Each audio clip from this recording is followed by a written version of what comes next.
That's what would make the world's leaders delegate some to be poor, when they know they got hundreds of millions of dollars. And in fact, they are doing everything they can in this life to hide the resources of God. Because this earth is busting at the seams with God's goodness. It's busting at the seams with diamonds and gold and fruit and vegetables and water, fresh water. I'm not talking about salt water. I'm talking about fresh water. It's busting at the seams with all types of resources. There's enough stuff to make concrete. We could build all of us a mansion and the earth wouldn't even be touched. Them trees will come right back up. You give them 30 years before you die, the trees that you use to build your mansion, you will have more than enough out there in your backyard to build another one. So it never runs short. So there are those that are working day and night to hide the resources, to make sure that some are poor, some are rich, because that idea of separation. Some people feel threatened to be integrated with you, with me. It's a threat to their well-being. And they don't know. We all operating in love. You ain't threatened. There's no threat. But that same idea of separation is what develops in us when we're separate in our mind from God. Then man came up talking about fear. Remember when Adam and Eve first initially got the idea of separation, their initial movement was the fear of God.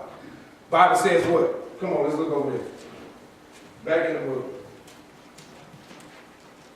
8th verse. Somebody read it. Read it aloud. 8th verse. And they heard the voice of the Lord God walking in the garden in the cool of the day. And Adam and his wife hid themselves from the presence of the Lord God amongst the trees of the garden. Adam and his wife hid. How can you hide from God? He knows everything. Omnipresent, omniscient. I mean, how do you hide from God? You cannot hide from God. But what made Adam and Eve hide was an idea that they could hide from God. It was an idea that they could separate from God. We're going to work on that. I'm going to keep talking about idea because you know that verse in Philippians 2 and 5 where it says, let this mind be in you. It's talking about our thinking, our ideas. Let this mind be in you. That he considered it not robbery to be equal with God, but made himself of no reputation and made himself a servant. Then it says over in Romans, the 12th chapter. Is it the 12th chapter? Romans? Yeah. That's such a familiar game. What is it, Romans 12? I need to look. Romans 12. That's one of the most popular. Oh, I beseech you therefore, brethren, that you offer your bodies a living sacrifice, holy and acceptable unto God. Be not conformed to this world, but be transformed. Think about this. You change your ideas, your life transforms. It changes form. If you don't like where you are, you don't like what's going on in your life, change your mind. Look at it different. We're all in this together. There's no separation. There's no separation. We're all in this together. And then religion comes along and tries to separate us again.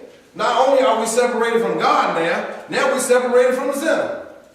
He going over there, we going over here. Just more ideas of separation. They going to hell, we going to heaven. And David said, if I make my bed in hell, God is there. So what if we're going to hell?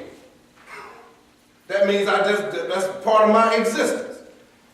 Because people that live a hell-like life, they done made a home in it, so why put them anywhere else? They ain't going to be happy. Think about it.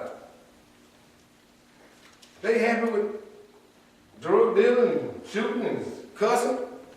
You bring them to church, they're going to be upset. They're going to be glad when that man shut up.